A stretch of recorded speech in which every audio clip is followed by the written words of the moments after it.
The Bhopal gas leak disaster is the greatest industrial disaster in human history. On the night between 2 and 3 December 1984, about 40 tons of metal isocyanate or MIC from Tank 610 of the Union Carbide India Limited or UCIL factory at Bhopal in central India leaked into the surrounding environment. This leak of an extremely hazardous chemical, which occurred over a short span of few hours, covered the city of Bhopal in a cloud of poisonous gas. The gas spread and covered an area about 7-kilometer radius around the plant and affecting 200,000 people. More than 2,000 people died on the night of the disaster. The Bhopal gas leak was the result of combination of factors. The cause has been thought the entry of water in the tank of MIC or the spontaneous polymerization of liquid MIC, which had been kept in the storage for a month, a long period than normal. The gauges measuring the temperature and pressures were not functioning properly. The refrigeration unit for keeping the tank of MIC cool had been shut off for some time. The gas scrubber had been shut off for maintenance, and the flare tower which could have burned of the escaping MIC was not functional. Thus, the disaster was the result of combination of negligence and poor operational procedures. Though the estimated number of persons who died immediately was around 2,000, estimated that more than 10,000 persons were killed in the following years. In addition, the population of 200,000 who were exposed to the gas leak and survived have a wide variety of health problems and disabilities.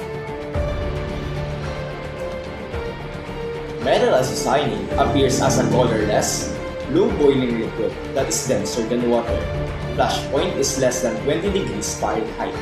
Very toxic by inhalation, can be absorbed through skin, has a sharp odor, but the sense of smell cannot be relied upon to warn of the presence of vapors at low concentrations. Metal isocyanate is highly flammable liquid that evaporates quickly when exposed to the air. It is used in the production of pesticides, polyurethane foam, and plastics. Doctors were not aware of proper treatment methods of the incident. Metal isocyanate gas leak killed more than 15,000 people and affected over 600,000 workers. The stillbirth rate and the neonatal mortality rate increased by up to 300% and 200% respectively. Chronic inflammatory damage to the eyes and lungs appears to be the main cause of morbidity and reproductive health problems in the form of increased spontaneous abortions. Within a couple of days, trees in the nearby area became barren, and decaying animals had to be disposed of. People ran on the street, vomiting and dying. Due to the large number of victims, Bhopal, India ran out of cremation grounds. An important reason for this was the lack of mental health professionals in the state of Madhya Pradesh and the city of Bhopal. At that point of time, none of the 5 medical colleges had a psychiatrist on their faculty. The first year survey involved 4,098 adults from 1,201 households. A total of 387 subjects were diagnosed to be suffering from mental disorders. Giving a prevalence rate of 94 over 1,000 population, most of the population consisted of 71% females. 83% were in the age group of 16 to 45 years. 94% of the patients received a diagnosis of neurosis, having a temporal correlation with the disaster. The relationship between rates of psychiatric morbidity and severity of exposure to the poisonous gas was maintained throughout the 5 years of the survey. At the end of this period, the number of fully recovered subjects was small and large numbers continued to experience the symptoms along with significant disability and functioning. Public health infrastructure was very weak in Bhopal in 1984. Tap water was only available for only few hours a day and was of very poor condition. With no functioning sewerage system, untreated human waste was dumped into 2 nearby lakes. One is a major source of drinking water. There are 4 major hospitals in the city, but there was a shortage in physicians and hospital beds. There was also no mass casualty emergency response system in place in the city. Government passed the Bhopal Gas Leak Act in March 1985, which allowed it to act as the legal representative for the victims. While the Uniform Commercial Code or UCC initially offered a $5 million relief fund to India, the government turned down the offer and demanded $3.3 billion. Eventually, an out-of-court settlement was reached in February 1989. Union Carbide agreed to pay $470 million for damages caused. The Supreme Court of India also laid down guidelines for the money. The family of the dead were to be given 100,000 to 300,000 rupees. In addition, fully or partially disabled were to get 50,000 to 500,000 rupees, and those with a temporary injury received 25,000 to 100,000 rupees. The Apex Court asked UCIL to voluntarily fund a hospital in Bhopal to treat victims of the tragedy.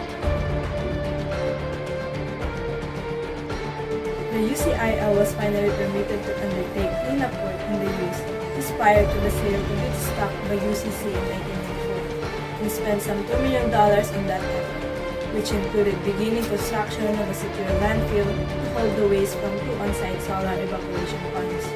The central and state government authorities approved, monitored, and directed every step of the cleanup work. While natural disasters are largely unpredictable, environmental disasters are caused directly or indirectly by human behavior. Chemical disasters like the one in Bhopal are preventable if risks are identified and addressed early on. It will take the combined effort of competent authorities, private sector, and society to prevent tragic environmental events from happening. Some measures include developing policies to ensure that industries operate in accordance with technical and safety standards and allocating resources for risk assessment and monitoring. Most of all, it's important to adhere to environmental norms. Taking environmental safety and public health risks seriously and promoting do no harm industrial development can make a big difference.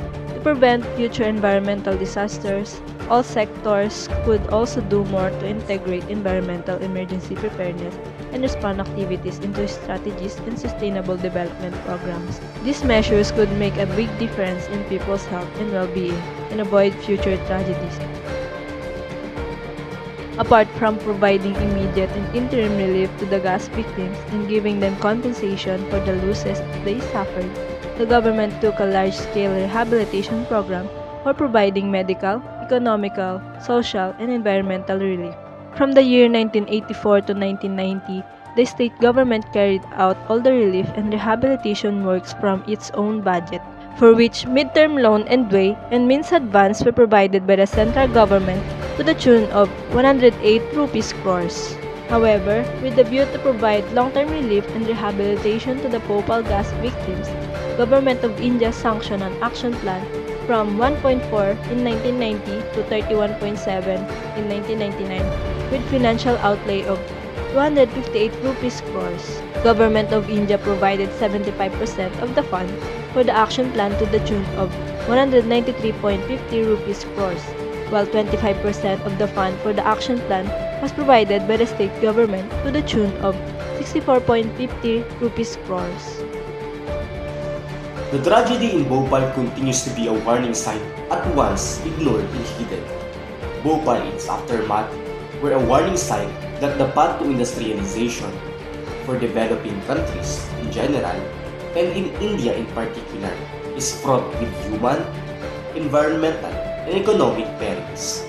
Even the most sophisticated national catastrophe of risk reduction efforts may fail if the community was not adequately educated and involved.